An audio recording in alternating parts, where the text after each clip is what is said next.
I created my site recommendations about the Smith Center located in downtown Las Vegas.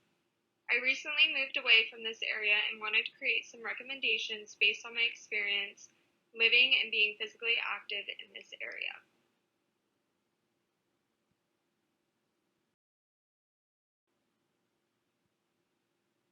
The facilitators for the existing conditions are minimal but present.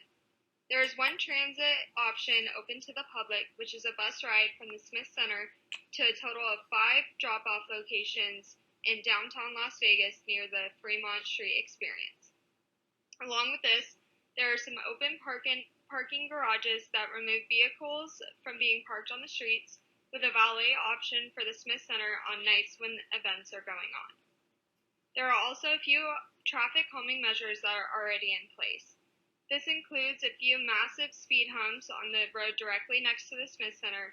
There are also already painted lines for vehicles and some for bike lanes.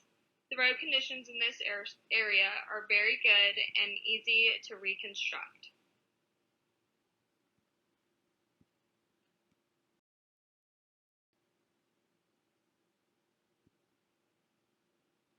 The barriers for the existing conditions surrounding the Smith Center are apparent. There is little access to main roads, which makes it harder for people to include active transport into their life, seeing as there are many workplaces surrounding this area. The few bike lanes that are already in place are very small and not user-friendly. These bike lanes lack access to other areas and are more just connection in a square around the Smith Center. There are not many traffic signs that are in place that could be essential for the driver and pedestrian knowledges. Although the valet service is a great option for those visiting the center, it creates major traffic congestions for pedestrians and residents living in the area.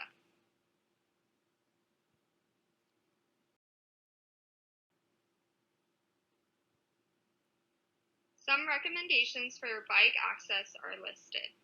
It is important to note that this area just recently added apartment buildings about 2 years ago, which makes it important to create roads that influence active transport and physical activity in general.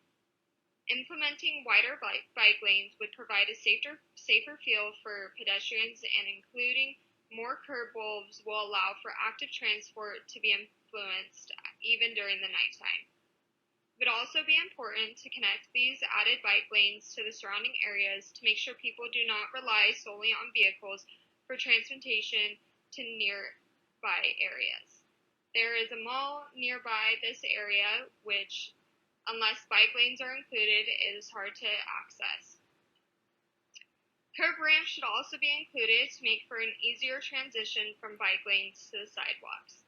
This is just essential for bike riders and anybody being active in this way.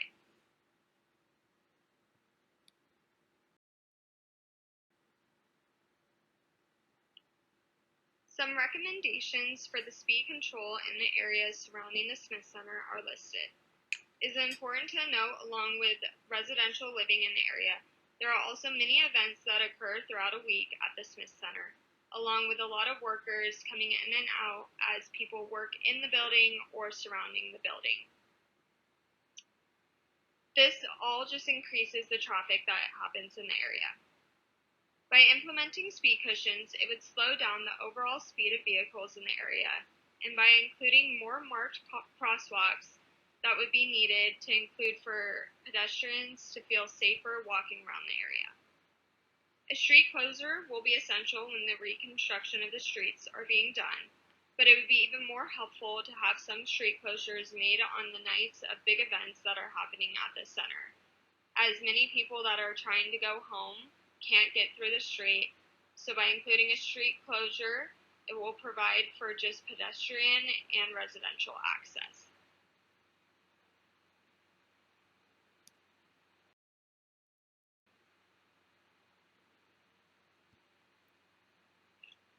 The cost approximation for bike access is listed.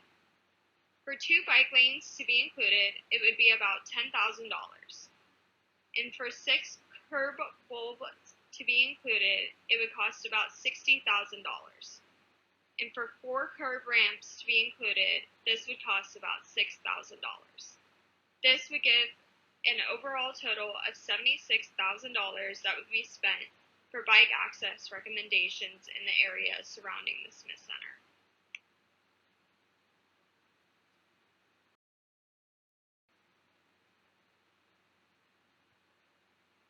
The cost approximation for speed control is listed below.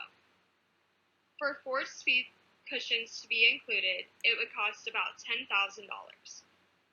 For 1 street closure, it would cost about $6,500, and this would continue to add if street closures were included on nights where there were big events at the Smith Center. For 5 marked crosswalks to be added, it would cost about $1,500. This provides an overall total of $18,000 to be spent for speed control recommendations around the Smith Center. The overall total for speed control and bike lane recommendations would be about $94,000 for the reconstruction.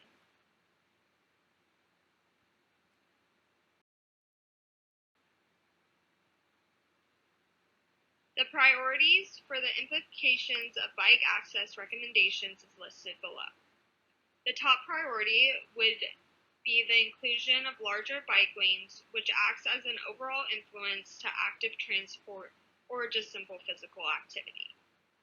The second priority would then be curb bulbs, since a lot of people in the Las Vegas area work at nighttime. It would allow for a safer transport even though it's dark. The last priority for bike access recommendations would be including curb ramps. This more just acts as a convenience for bike riders throughout their ride and throughout their day.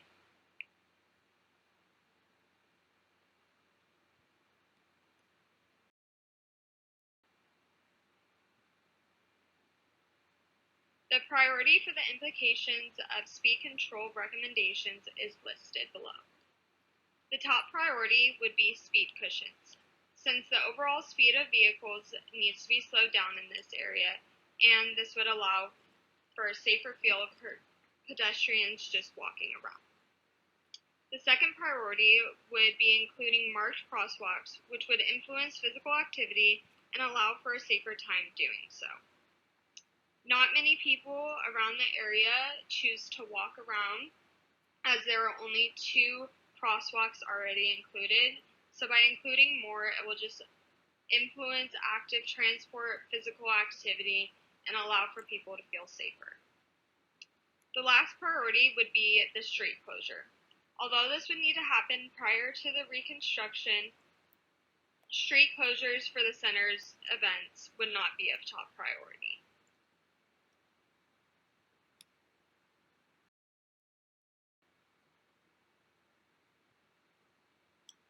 An overall evaluation would be necessary after the reconstruction of the area surrounding the Smith Center, given they take some of these recommendations. It is beneficial that residential living was implemented into this area, as it will allow us to be able to ask for feedback.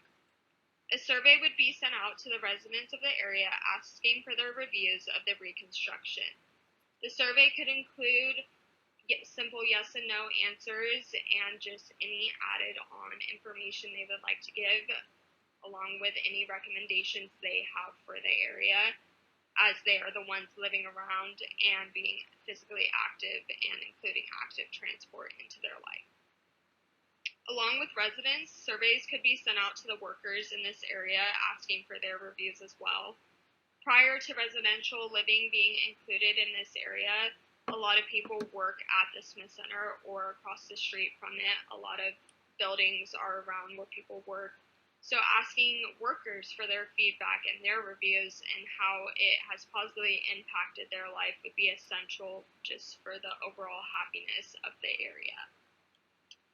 After receiving all of these survey results, there would be an evaluation of the reviews to see what else can be included to make for a safer and better environment to be physically active in overall.